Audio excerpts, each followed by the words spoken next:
Lorsque vous êtes dans le chaos et que vous ne savez pas ce qui se passe, vous commencez à imaginer ce qui pourrait se passer.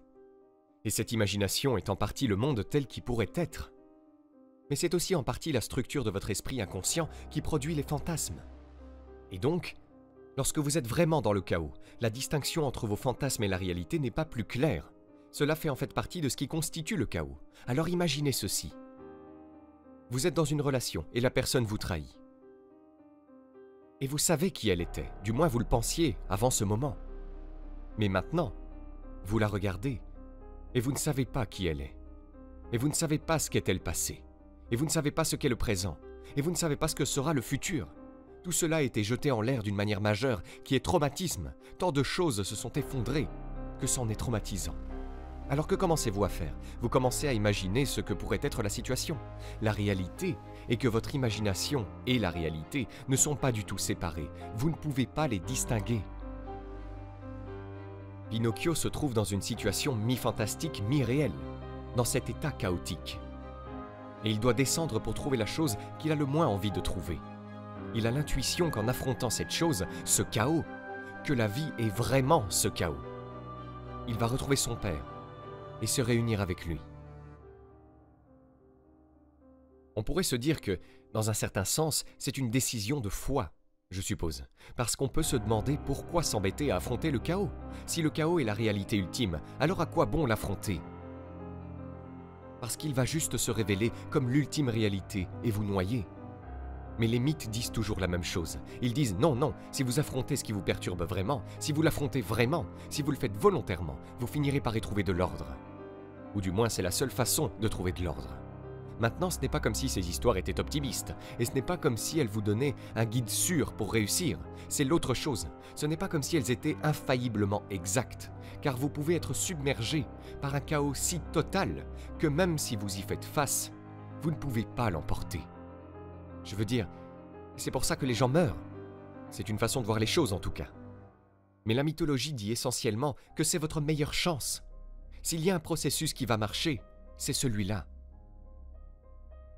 Et puis vous pourriez penser, eh bien plus vous le faites, plus les chances de succès sont grandes. Ou plus vous le faites de manière cohérente, plus les chances de succès sont grandes. Et je pense que c'est une façon parfaitement raisonnable de voir les choses. Quoi qu'il en soit, Pinocchio est au fond de l'océan. Et à chaque fois qu'il dit qu'il essaye de trouver où se trouve Monstro, il pose des questions aux poissons qui sont là-dessous, mais à chaque fois qu'il mentionne le nom de Monstro, tous les poissons disparaissent. C'est comme Voldemort, n'est-ce pas? C'est le type dont vous ne pouvez pas dire le nom. Et Monstro, c'est précisément ça. C'est la chose qui effraie tout le monde. Et donc, poser des questions en bas n'aide pas beaucoup. Alors Pinocchio, ce qu'il fait, c'est qu'il appelle son père, et il s'enfonce de plus en plus dans les profondeurs. Et il y a une scène où l'obscurité de l'océan se transforme en une obscurité encore plus profonde, et c'est là que Pinocchio disparaît. Et puis, on voit toujours Monstro dans cette sorte de représentation brumeuse, cette énorme chose qui se trouve tout au fond. Et il n'y a pas de vie ou quoi que ce soit autour de lui, sauf, je pense que ce sont des maquereaux. Mais il n'y a pas de vie là-dessous. Il est si loin au fond de l'océan qu'il n'y a rien de vivant là-dessous. Et puis, on va à l'intérieur de la baleine, ce qui est bien sûr absurde, et on voit que la baleine a mangé un bateau. À un moment donné dans le passé, c'est une énorme baleine. Et Geppetto est assis avec le chaton de toutes les choses. Il a aussi son petit bocal rempli de poissons rouges avec lui, ce qui est un exploit. Quoi qu'il en soit, il est assis là, et il sait qu'il est pris au piège dans le ventre de la baleine, et qu'il ne peut pas sortir. Et donc c'est une question intéressante. Non seulement Pinocchio n'a pas de père, ce qui n'est pas une bonne chose, mais le père est dépourvu de son fils. Et il y a une indication que le père ne peut pas sortir de la baleine sans le fils. Et donc c'est comme si la possibilité d'un ordre était là, dans cet état chaotique. Mais à moins qu'il y ait un agent actif pour aller le chercher, il ne peut pas. Il n'est pas assez animé pour sortir par lui-même. Vous savez, et vous pourriez dire, eh bien il y a de la sagesse dans les bibliothèques, mais si vous n'y allez pas pour la recueillir et l'incarner, elle reste là, en puissance, dans toute cette forme implicite. C'est une bonne façon de voir les choses. Quoi qu'il en soit, Geppetto est assez désespéré, parce qu'il n'arrive pas à trouver le moyen de sortir de la baleine, et qu'il est aussi affamé. Il meurt de faim dans le ventre de la baleine. Et voici une façon de penser à cela. Geppetto est un bon gars, mais il est vieux. Et cela signifie que sa façon de faire les choses n'est plus fructueuse. C'est pourquoi il meurt de faim. Et elle n'est surtout pas fructueuse parce qu'il lui manque son fils. Il lui manque l'élément actif que représente l'enfant, disons l'élément ludique et transformateur que représente l'enfant. Et donc, si vous êtes coincé à faire quelque chose de la même vieille façon, à un moment donné, ça ne va plus fonctionner, même si c'était bon à un moment donné. Il faut le mettre à jour. Et elle est actualisée par, appelons-le, l'esprit de la jeunesse, ou l'esprit de l'attention, ou l'esprit du jeu, quelque chose comme ça, la volonté de briser les frontières et de prendre des risques. Et Geppetto est très habile, mais il n'a pas ça. Et c'est symbolisé par la perte de son fils. C'est pourquoi il était à la recherche de son fils. Il en a besoin. Et donc, ils sont désespérés en bas, essayant de pêcher et n'obtenant rien. Alors Monstro se réveille, ouvre la bouche et un tas d'eau commence à entrer. Et là, vous voyez Pinocchio avec le poisson. Vous vous souvenez peut-être, mais peut-être ne le savez-vous pas, que l'un des symboles du Christ est un poisson. Il se régale, n'est-ce pas? Et c'est un jeu sur la représentation grecque du nom du Christ. Mais il y a plus que cela, car tous les disciples du Christ sont des pêcheurs.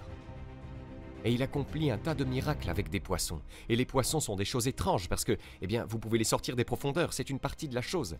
Et donc il y a des choses qui peuvent être tirées des profondeurs. Et vous pourriez dire qu'il va être très difficile pour moi de démonter ceci, mais on pourrait dire dans un certain sens que le Christ est un métapoisson.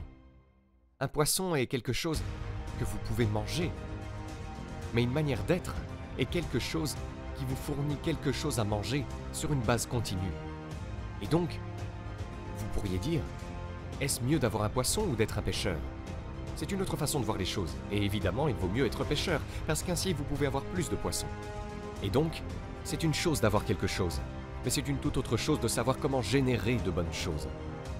Et donc, si vous aviez un peu de bon sens, vous prendriez l'échelle plutôt que la première, même si la première est plus instantanément gratifiante et demande moins de travail et de responsabilité. Et donc, quoi qu'il en soit, la baleine ouvre sa gueule et va chasser ses poissons. Et Pinocchio essaie de s'enfuir, même s'il veut trouver la baleine. Quand il voit vraiment la baleine, il s'en va. Et c'est aussi un élément d'intrigue mythologique très commun. Il est très fréquent que ce qui se passe lorsque le héros voit pour la première fois la chose terrible, les dragons disons, la chose terrible qu'il est venu conquérir, il se fige et s'en va, car c'est bien pire que ce qu'il pensait. Et donc Pinocchio, c'est comme « pas moyen mec, je ne m'approche pas de cette baleine ». Elle nage et se trouve en fait au premier rang de tous les poissons, ce qui est assez intéressant aussi. Pendant ce temps, Monstro ouvre sa bouche et les poissons affluent. Et Geppetto pêche comme un fou, et il attrape des poissons comme un fou. Et donc, ils ont un problème. Le problème est de savoir comment sortir de la baleine, c'est le problème actuel.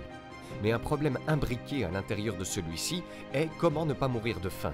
Et donc Geppetto est plutôt heureux que, même s'il ne sort pas de la baleine, il puisse avoir quelque chose à manger.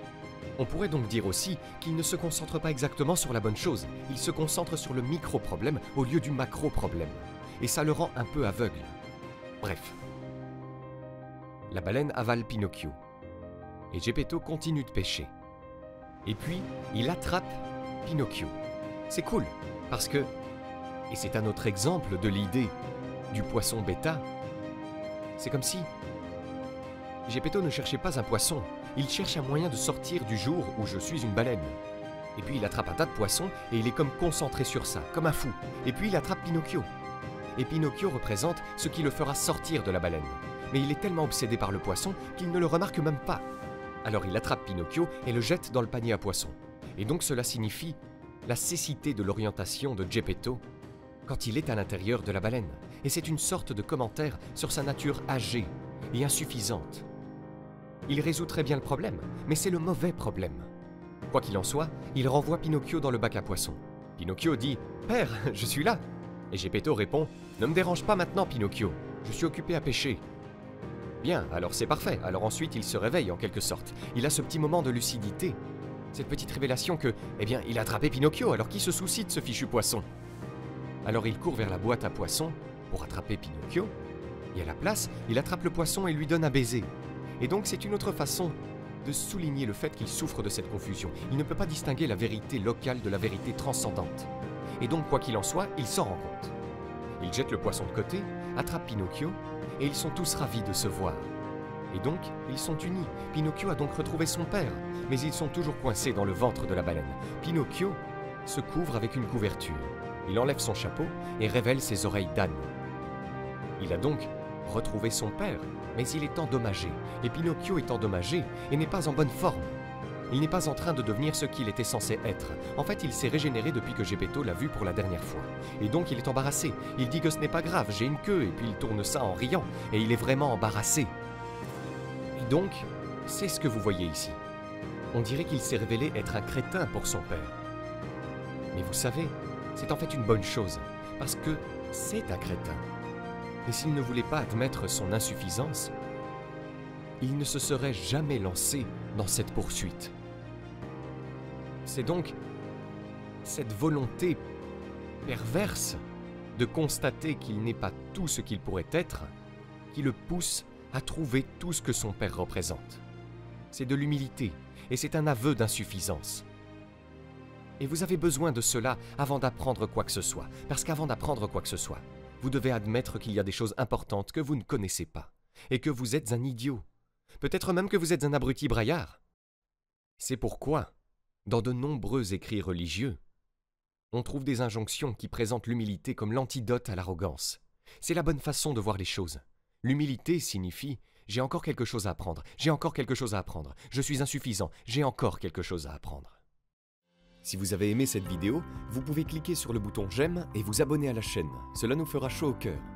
Vous êtes également libre de recevoir notre guide pour apprendre à générer vos premiers 200 € par mois sur Internet en cliquant sur le lien dans la description sous cette vidéo, le tout gratuitement. À très vite!